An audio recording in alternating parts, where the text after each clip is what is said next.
Ça s'appelle une allée couverte.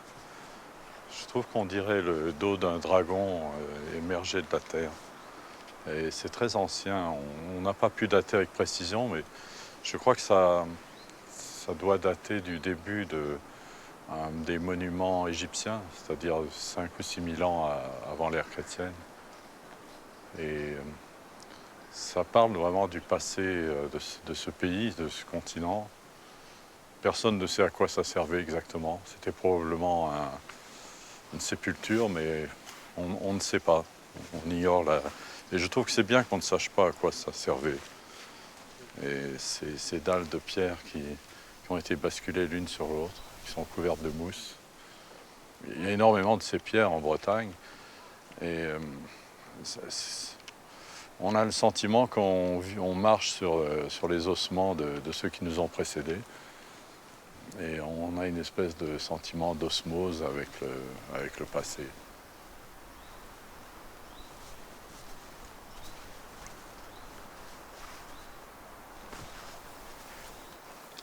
Et quand on parle de la préhistoire, on pense toujours à un monde qui n'a pas de parole, qui n'a pas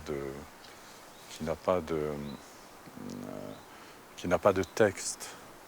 Et je pense que pour construire ça, il fallait qu'il y ait une société véhiculant une littérature, une poésie, un rituel. Et donc ça parle aussi de littérature. Pour moi, c'est bouleversant aussi parce que c'est la naissance de la littérature, la naissance de l'imaginaire.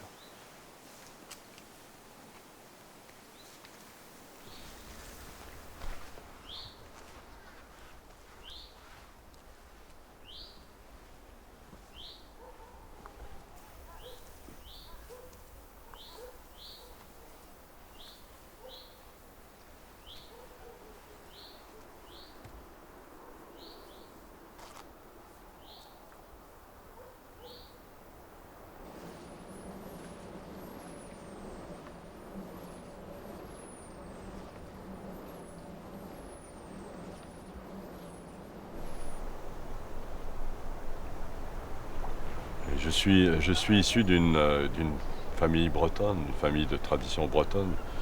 Et mes ancêtres ont quitté pour aller à Maurice, mais dans ma famille, et c'est vrai pour moi-même aussi, nous avons toujours éprouvé le besoin de retourner régulièrement sur les lieux, de revoir ce pays presque mythique, ce pays que nous avons gardé dans notre cœur. Et chaque fois que j'y vais, j'ai le même choc. Je sens que d'une certaine façon, j'appartiens à ce pays-là. C'est très difficile de dire pourquoi.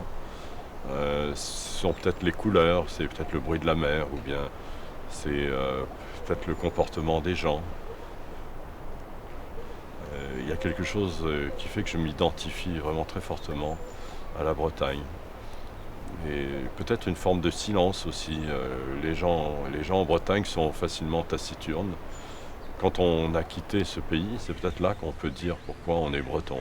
Ce qui vous rattache à ce socle. C'est peut-être en effet ce goût d'un certain silence, une forme